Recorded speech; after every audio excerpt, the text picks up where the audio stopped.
Good afternoon. Hey. Hold on. I don't know if you realize where you're at and what we've done, but we need some energy in here, okay? I mean, we just sent 4 people around the moon. You're in Houston, Texas. Let's try it again. Good afternoon. Hey. Awesome. That is awesome. Well, hello, everyone. I'm Norm Knight, Director of Flight Operations at NASA's Johnson Space Center. It is my honor to welcome you to Ellington Field in Houston as we celebrate the return of the Artemis II crew from their historic mission around the moon.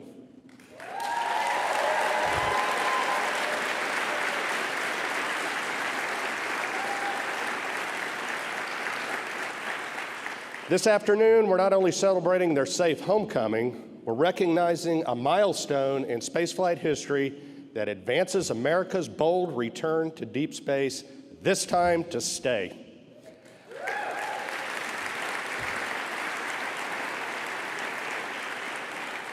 I also want to extend a warm and sincere welcome to our distinguished guests who have joined us for this extraordinary moment. We are pleased to be joined by U.S. Representative Chairman Brian Babin,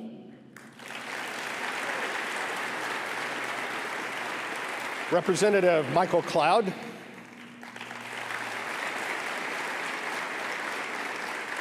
and Chairman Greg Bonin. We're also glad to be joined by the staff of Senator Ted Cruz's office.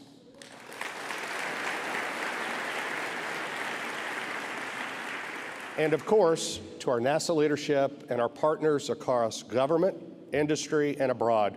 We can't do this alone. Most importantly, a warm welcome to the families of our crew.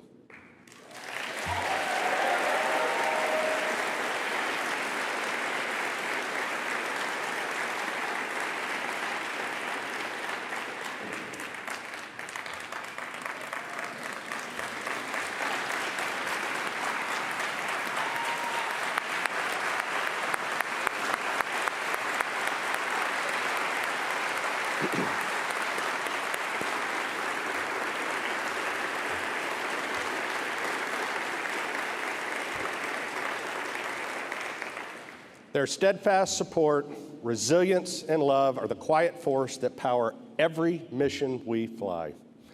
And joining us, everyone joining us on NASA Plus and watching from around the world, thank you for following this mission and for standing with us in this defining moment for human spaceflight. Just 10 days ago, 4 extraordinary explorers, Reid, Victor, Christina, and Jeremy, launched aboard NASA's Space Launch System in the Orion spacecraft named Integrity on the first crewed Artemis mission, embarking on humanity's first journey beyond Earth's orbit in more than half a century. Last night, they returned to Earth with a safe splashdown in the Pacific Ocean. Today at Ellington Field, we welcome them home to Houston, Texas. With their safe return to their families, the Artemis II mission is now complete. Now,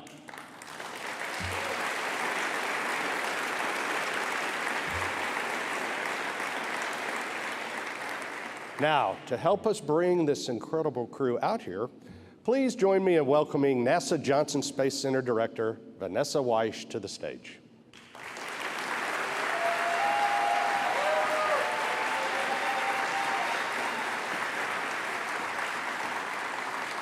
Thank you, Norm. I love the energy in this room. To everyone joining us today, both in person and tuning in across the world, thank you. This is an extraordinary day, and it's your continued support that enables us to keep making giant leaps together. As Norm mentioned, just last night, Reid, Victor, Christina, and Jeremy splashed down off the coast of San Diego, concluding an unforgettable 10-day mission to the moon. Together, the crew and Integrity traveled over 680,000 miles in total, journeying around the far side of the moon and return home safely.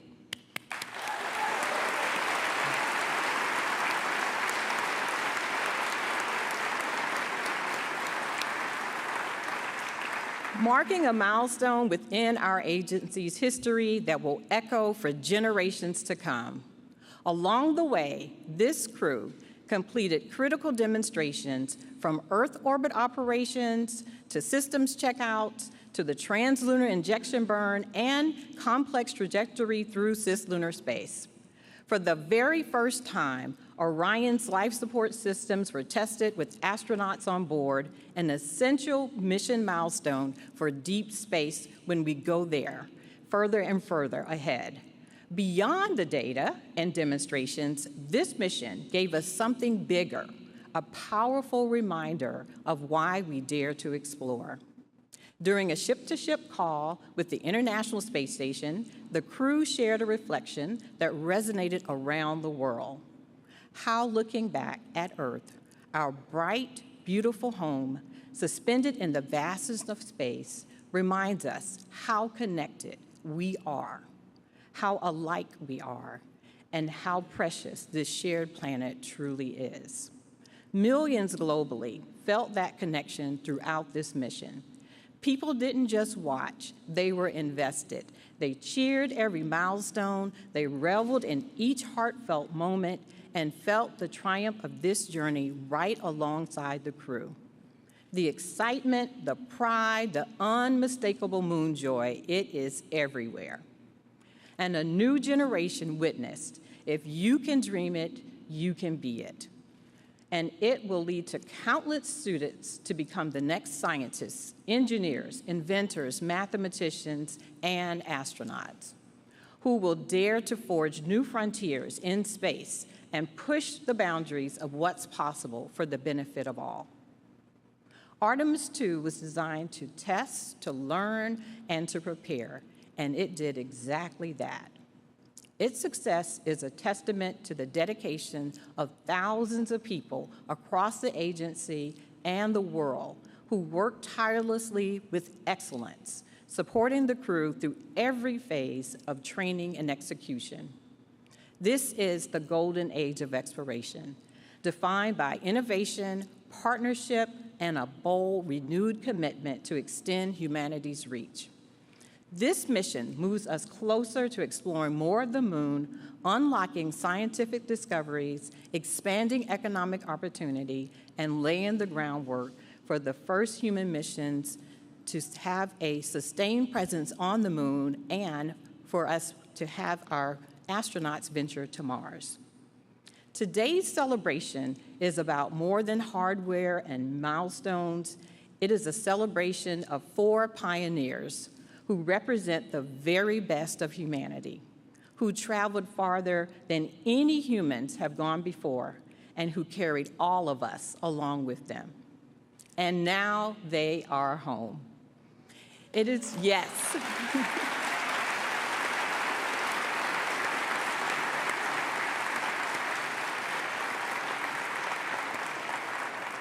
It is with tremendous joy and pride that we welcome home Reid, Victor, Christina, and Jeremy. We often say that we stand on the shoulders of giants. After seeing them return from this mission, I have to say, their shoulders now seem even broader for the next generation to stand on. Thank you all, and I now have the pleasure of introducing and inviting our NASA Administrator, Jeremy Hansen, to the stage to welcome the crew home.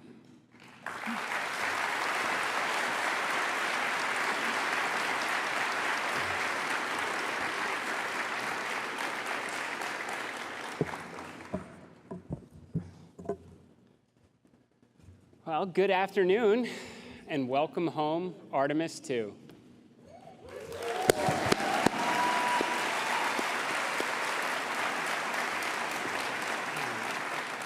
I'd like to begin by thanking President Donald Trump and our partners in Congress for giving us the mandate and the resources to make this mission and many others to come possible. I also want to acknowledge the contributions of the entire NASA workforce, our international partners at the European Space Agency and the Canadian Space Agency, and especially the American taxpayers. There is no doubt there is a price to pay when it comes to exploring the cosmos, but there is also a return in the jobs it creates, the technologies that improve life here on Earth, and the inspiration it sparks in all those who choose to follow. And to people all around the world who look up and dream about what is possible, the long wait is over. After a brief 53-year intermission, the show goes on, and NASA is back in the business of sending astronauts to the moon and bringing them home safely.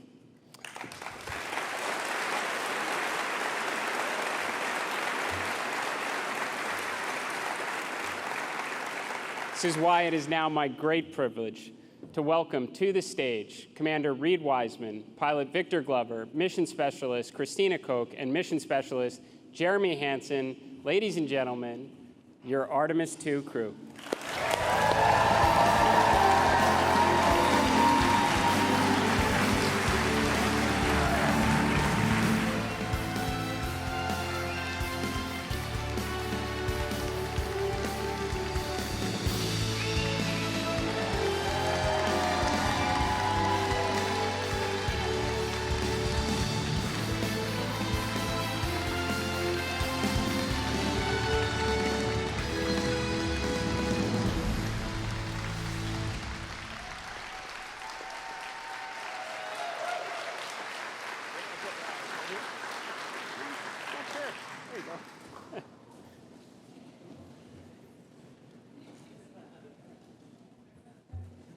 Space motion sickness on a ride. Well, Artemis II crew, this moment is the result of years of hard work, absolute immense expertise, and just being all around great human beings. Now, of course, many of us already knew that, especially your families that supported you throughout your impressive careers and on this 250,000-mile mission from Earth. But now the world knows what incredible people you are as you brought us all along with you on this epic journey of integrity. Over the last 10 days, you tested the SLS rocket, the Orion spacecraft, you manually piloted the vehicle, you performed critical operations, relayed scientific observations, captured inspiring pictures, and of course ventured farther into space than anyone in history on a true test mission. You were, of course, the first crew to fly on this rocket and spacecraft, and that comes with risk.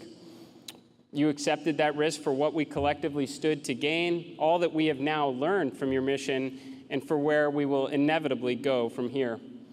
But you're not alone. You took all of us along with you, the contributions from the pioneers of decades past, the love of your families here on Earth, and those that were watching over you from the stars. Artemis II was the opening act in America's return to the moon. As we stand here this evening, the mobile launcher is preparing to go back to the VAB. Artemis III will start being assembled, and the next crew will begin preparing to play their part as we return to the lunar surface, we build the base, and we never give up the moon again.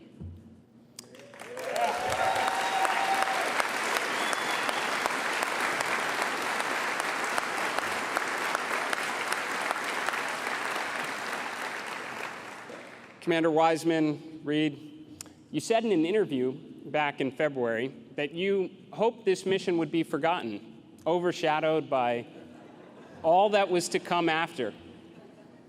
But I'm very sorry to disappoint you all. Artemis II will always be remembered. It was the moment we all saw the moon again, where childhood dreams became missions. You helped the world start believing again. And this is something no one's ever going to forget.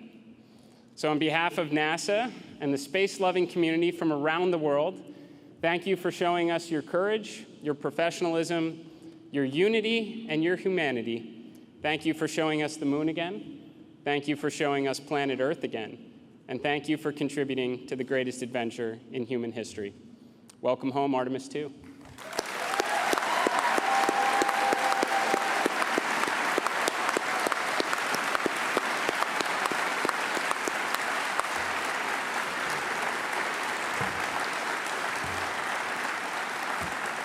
And now it's my honor to turn the floor over to Commander Reid Wiseman.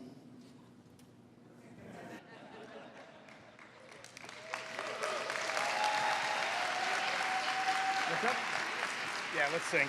Let's sing real quick. All right, 3, 2, 1. Integrity. So we wear these Acta watches, and if you hit this button, the red light lights up, which tells you got a good battery. And I don't know why, but for the last 2 years when we wear these, hey Hopper, for the last 2 years when we wear these things, it just kind of brings us back into focus whenever we get a little distracted. So we did a lot of syncing when we were on this mission for no reason whatsoever. I have absolutely no idea what to say. This is 24 hours ago, the Earth was that big out the window, and we were doing Mach 39, and here we are back at Ellington at home.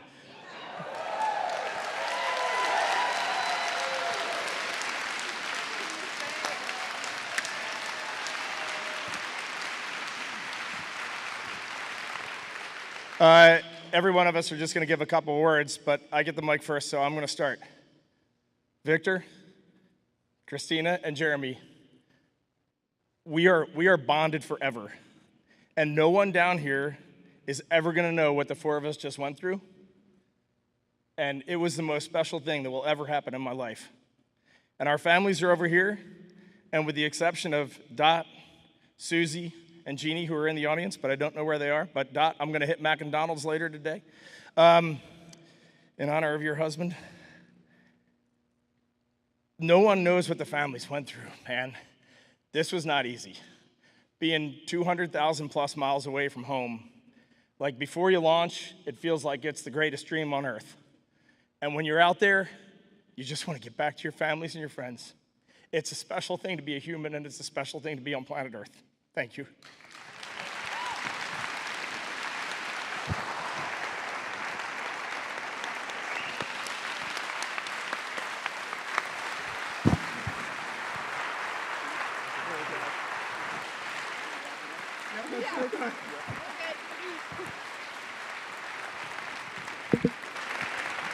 Wait, now I got to make a joke.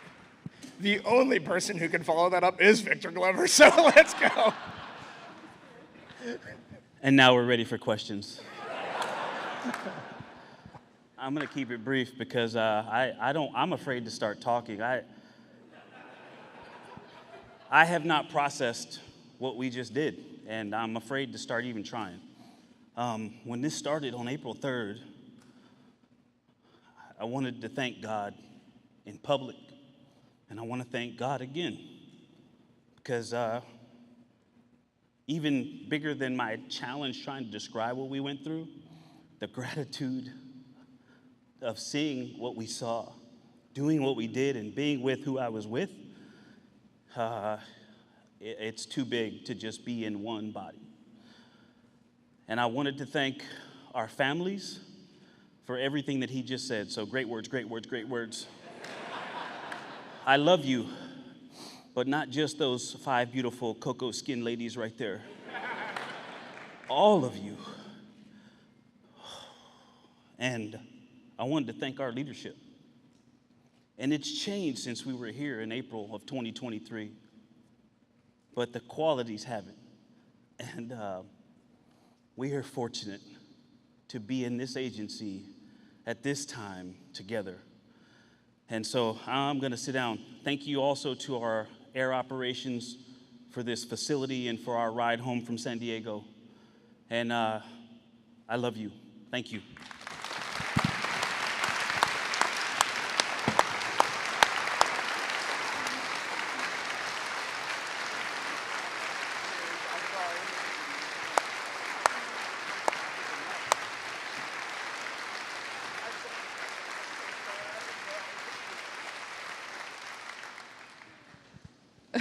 Reid just said it was a setup for us who had to follow him. That's true. I couldn't sleep this morning, so I did write some words down in my mind, and I'm going to try and share them with you today. 10 days ago, this journey started with our mission manager, Sean Duvall, knocking on my door in crew quarters and whispering, "Christina, we're go for launch. Get up."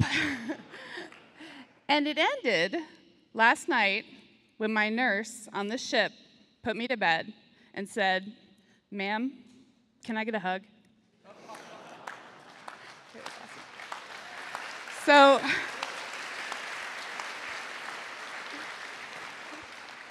A lot has happened since then, but or between those two moments, but the start and the end were human moments here on Earth. So several years ago, I was giving a speech, and I was doing my usual talk about crew and crewmates and teamwork, and someone asked the question, what makes a crew? What is different about a crew than a team? And I was like, I got this. Opened my mouth confidently to tell them everything I knew about being a crewmate. And everything that came out of my mouth was completely without value. I was like, yeah, crews, they're in space, and they work together, but they eat together too, so, they're a crew. And boats have crews, you're a crew if you're on a boat. Helps if you have a paddle. That'll be good, that'll make you a crew. But the last 10 days, I've gotten a little bit of a better answer on that question. A crew is people, or, a group that is in it all the time, no matter what, that is stroking together every minute with the same purpose, that is willing to sacrifice silently for each other, that gives grace, that holds accountable. A crew has the same cares and the same needs, and a crew is inescapably, beautifully, dutifully linked. So when we saw Tiny Earth, people asked our crew what impressions we had. And honestly, what struck me wasn't necessarily just Earth, it was all the blackness around it. Earth was just this lifeboat hanging undisturbingly in the universe.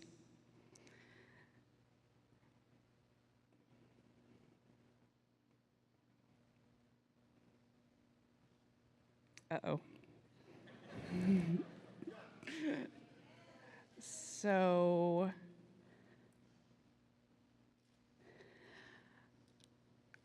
I may have not learned, I know I haven't learned, everything that this journey has yet to teach me.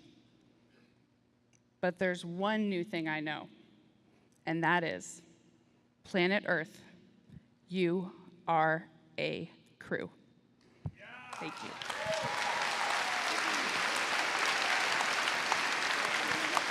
You guys gotta cut it out, man. The bar.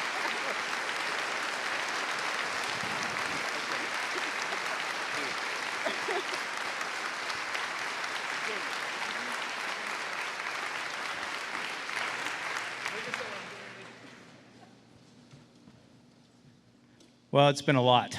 This isn't helping. But this is the furthest I've been away from Reid in a long time.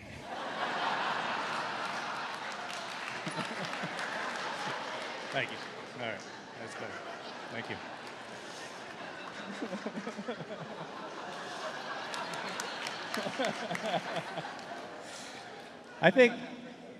Thank you. I think what I'd like to share today is maybe 3 of the human experiences for us. And you haven't heard us talk a lot about the science, the things we've learned, and that's because they're there, and they're incredible. But it's the human experience that is extraordinary for us. And it sounds like maybe for you too. And so I think I'll start with gratitude.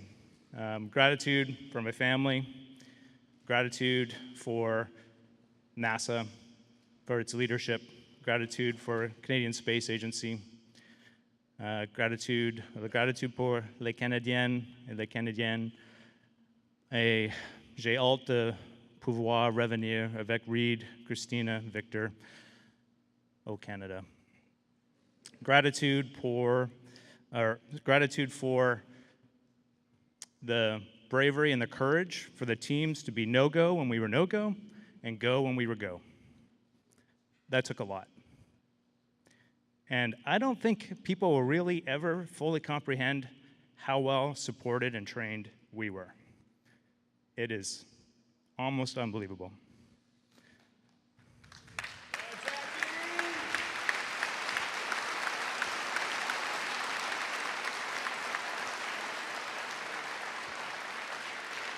All right, and as my daughter would say, I'll try and stay locked in here. Okay. The next one is joy. We have a term in our crew that we coined a long time ago, the joy train. And I think you saw, sounds like you saw a lot of joy up there. There was a lot of joy. We're not always on the joy train, this crew. There are many times we're not on the joy train, but we are committed to getting back on the joy train as soon as we can. And that is a useful life skill for any team trying to get something done. And the last one is, I need your help for this. Come on up here, guys. The last one is love. What you saw was a group of people who loved contributing, having meaningful contribution, and extracting joy out of that. And what we've been hearing is that was something special for you to witness. And the reason I had them form up here with me is because I would suggest to you that when you look up here, you're not looking at us. We are a mirror reflecting you. And if you like what you see, then just look a little deeper. This is you. Dude, come on.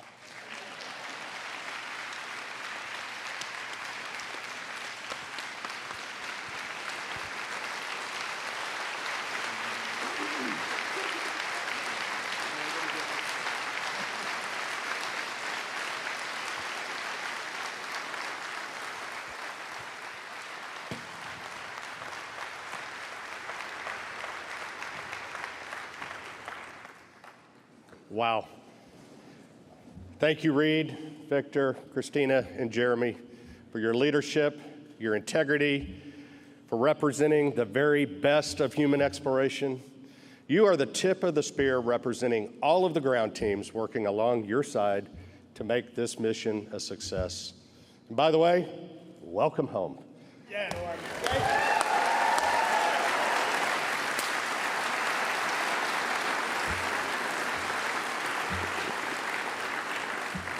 NASA is committed to working with international partners to successfully accomplish our missions. The U.S.-Canada cooperation for Artemis II marks a historic partnership with Canadian astronaut Jeremy Hansen becoming the first non-American to fly around the moon. And now,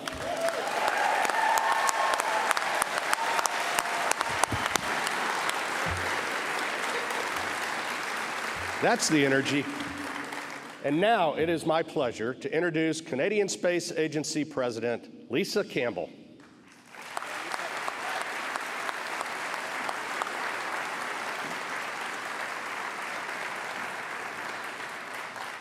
I know it's not protocol, but come on.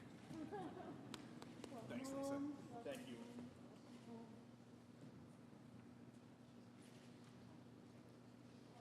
We're so happy to have you back. Thank you. Hello, everyone. Bonjour tout le monde. Ça va bien? Everybody's doing well? Excellent. Reid, Victor, Christina, and Jeremy, it's wonderful to see you safely back on Earth. For the first time in over 50 years, humanity has returned to lunar orbit, and the world was watching. Through your perspective, we saw the Earth in its full complexity and interconnection. And through your dedication, our greatest strengths, ambition, collaboration, ingenuity, took flight once again, bringing humankind further than before. Jeremy, with you representing us on board, and Canadian Space Agency astronaut Jenny Gibbons. Dr. Gibbons, right over there.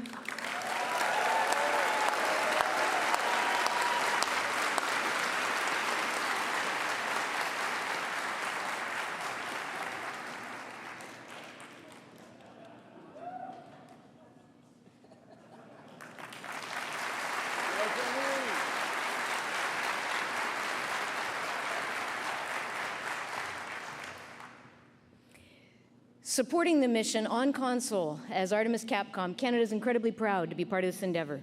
It's a powerful moment for our partners at NASA, for Canada, and for everyone who believes in what humanity can achieve together. Our deep and enduring partnership in space, working side by side in the shuttle era, through the International Space Station, and now through Artemis, all the way past the far side of the moon and back. To our partners at NASA, thank you for this collaboration. Bold leadership, strategic investment, technological expertise brought together across nations. This is what delivers results.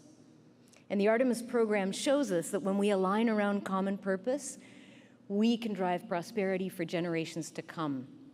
What's happened today, as you said, Administrator, is anchored in decades of leadership and proven expertise. And in Canada, we've invested heavily in robotics in space, so we believe we're well positioned to deliver sought-after capabilities that'll support the infrastructure and autonomy needed for a sustained human presence on the moon, and you've shown us the way. Jeremy, over the last 10 days, you've represented the very best of what it means to be Canadian. You've exemplified our deepest values: discipline, humility, and hard work. And to the Artemis crew, the four of you embodied what teamworks look like at its very best. It was such a pleasure to connect with you live from Canada, even at 3 in the morning. During your mission, it was such a powerful example of unity in action, and we had a full room at 3 and 2 in the morning. Together, this historic journey has reminded us that exploration begins with curiosity and that big dreams are worth pursuing and worth sharing. With your safe return to Earth, you've completed a new chapter in humanity's return to the moon, and we're so proud. Félicitations, Artemis II. Félicitations et bon retour à la maison.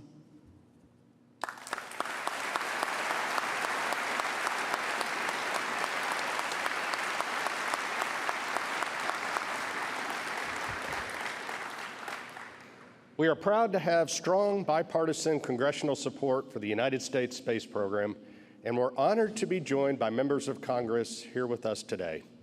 Please join me in welcoming U.S. Representative Chairman Brian Babin to the stage.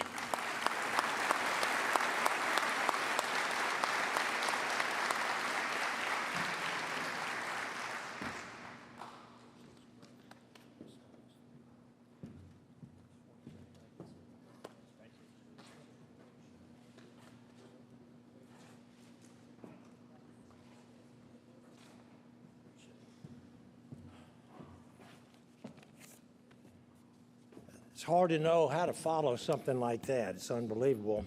Just want to say how honored I am to be representing the 36th Congressional District of the state of Texas, where all these,